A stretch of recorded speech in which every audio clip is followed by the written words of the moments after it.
veto de Macri a la ley antidespidos. Hemos hablado del Estado como un árbitro. Cuando él dice era una ley contra los argentinos, dijimos contra qué argentinos en todo caso podría ser entendida esa ley. Pero también hemos hablado de lo que significa el exceso de neoliberalismo que conlleva la decisión de Macri. Por eso vamos a tomar contacto con la ex embajadora argentina en Washington, Cecilia Naón, que se ha quedado viviendo en los Estados Unidos porque su esposo también es diplomático y entonces no ha retornado aún a la Argentina. Cecilia, es un gusto saludarte. Muy buenas noches. Hola, Víctor Hugo, ¿qué tal? ¿Cómo estás?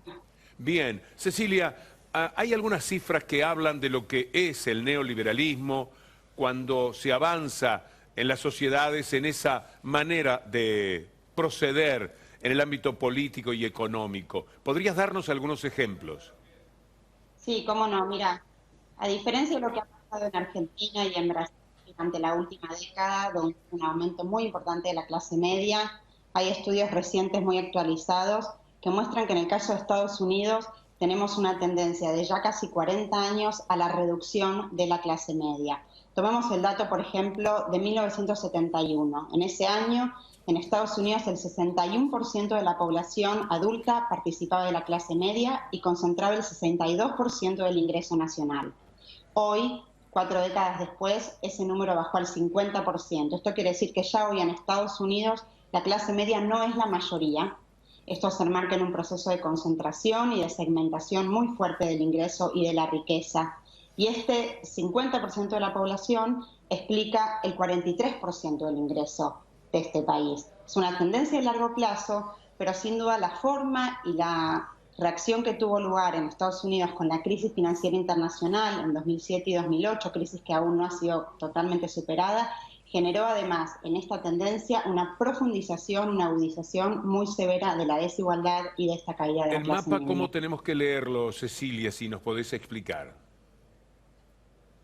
Sí, lo que vemos es básicamente que el fenómeno se da a lo largo de todo el país. O sea, no tenemos un fenómeno que se focaliza en algunas regiones en particular, sino que es una tendencia general de todo Estados Unidos. Por supuesto, hay grados y hay diferencias entre las diferentes regiones del país, pero 9 prácticamente de cada 10 ciudades en las últimas décadas de Estados Unidos ha reducido su nivel y la importancia de la clase media.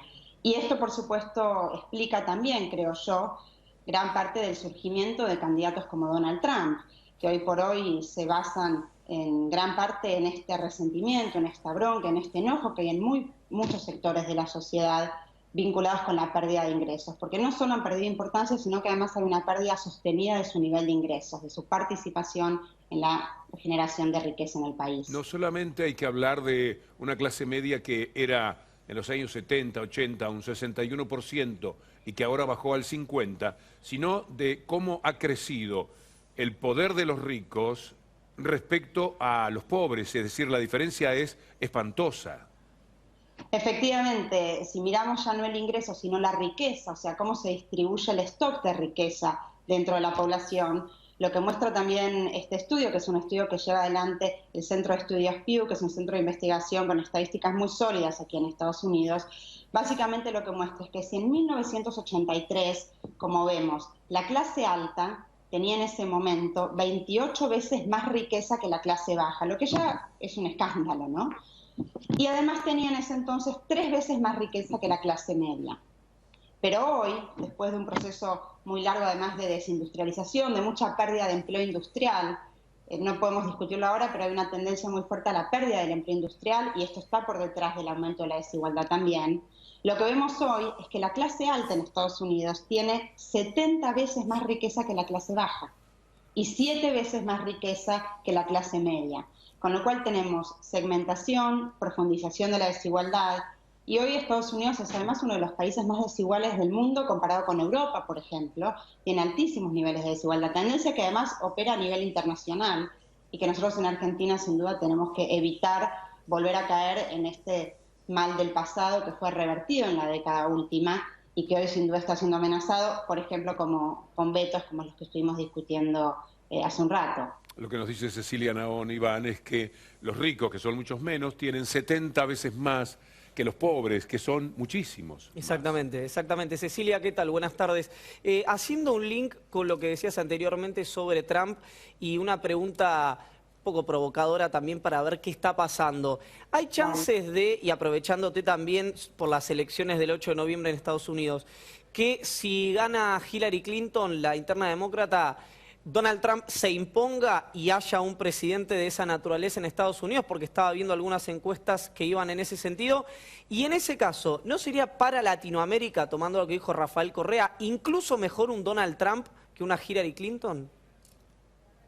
Mira, yo creo que para Latinoamérica, empiezo por tu segunda parte, creo que para Latinoamérica lo que es importante es poder recuperar, en el caso de nuestro país, por ejemplo, una política exterior autónoma, independiente, y trabajar en el fortalecimiento de la integración regional, que me parece con lo que está pasando hoy está en muchos sentidos amenazada, y construir nuestra política exterior desde nuestra región. Ni Trump, ni Hillary Clinton, ni nadie creo que puede darnos lo que nosotros como región no construimos. Entonces, mi visión es que eso es lo que necesitamos, en donde tenemos que poner la fuerza. Por supuesto que hay encuestas para todos los gustos. La verdad es que han habido, como decís, en los últimos días, encuestas que lo parecerían favorecer más a Donald Trump. También es cierto que hay un espanto muy fuerte dentro del Partido Republicano y en general en Estados Unidos con la posibilidad de que gane Donald Trump, y se están generando anticuerpos sumamente fuertes. Pero ya por el hecho mismo de estar concibiendo la posibilidad de que gane Trump, me parece que lo que estamos viendo es un sistema político que ha sido fuertemente cuestionado, que ha sido fuertemente criticado y donde el establishment está puesto en duda. Cecilia, ha sido un privilegio esta charla. Ojalá que la podamos repetir. Muchísimas gracias. Un gusto, Víctor Hugo. Hasta pronto. Chao. Cecilia Naón, que ha sido embajadora de la República Argentina en los Estados Unidos y que, como les decía, por razones familiares ha quedado viviendo por allí, y por cierto nosotros la hemos aprovechado, en este caso periodísticamente, dada su generosidad. Iván.